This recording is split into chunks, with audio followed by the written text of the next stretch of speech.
Oscar-winning musician Glen Hansard was remembered with an emotional farewell in Dublin on Tuesday as family, friends and some of the biggest names in music and film gathered to celebrate the life of the beloved Irish singer-songwriter following his tragic death in a motorcycle crash.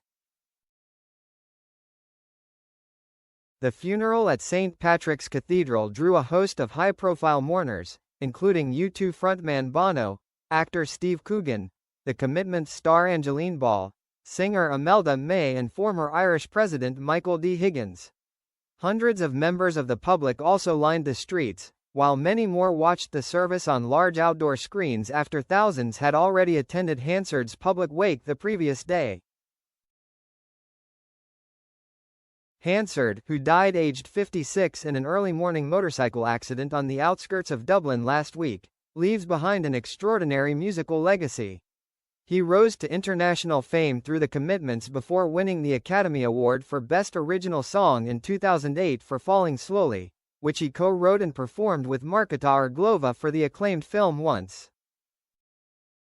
His wicker coffin arrived at the cathedral in a horse-drawn carriage before being carried inside as mourners applauded quietly. Walking behind it was his wife of 4 years, Finnish poet Mère Saritsa, who was accompanied by family members. During the service, she delivered an emotional tribute, thanking her late husband for the life we shared, searching for truth and beauty side by side. Speaking through tears, Mère explained that their 3-year-old son, Christy, was not present because he was too young to understand the scale of the occasion, but said his father's joyful spirit lived on in him. Music remained at the heart of the ceremony. Frames bandmate Colm Mac Con Iomare performed alongside traditional musician Brandain O'Bigleowicz, while Pearl Jam frontman Eddie Vedder joined Markétar Glóva to perform Hansard's moving song The Song of Good Hope.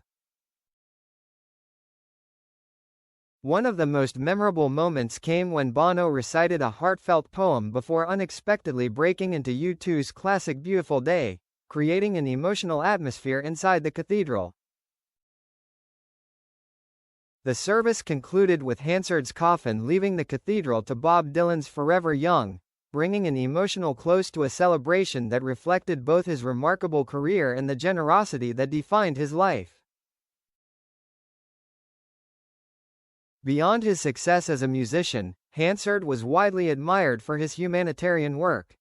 He became synonymous with Dublin's annual Christmas Eve charity busk, raising funds for the Simon community to support people experiencing homelessness.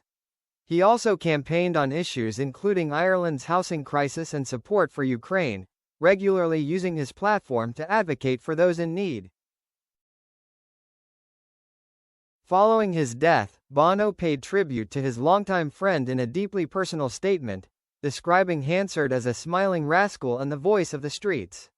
He praised the singer's compassion, recalling that Hansard never walked past someone sleeping rough without stopping to help, adding that his greatest stage was often the streets of Dublin rather than the world's biggest arenas. Hansard's final public performance, recorded just hours before the fatal crash at Dublin's historic Wren's Nest pub, has since taken on poignant significance.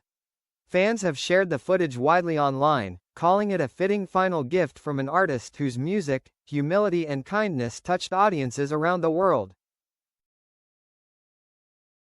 While Ireland bid farewell to one of its most cherished musicians, Tuesday's service served as a powerful reminder that Glen Hansard's influence reached far beyond his songs, leaving behind a legacy of compassion, artistry and unwavering humanity.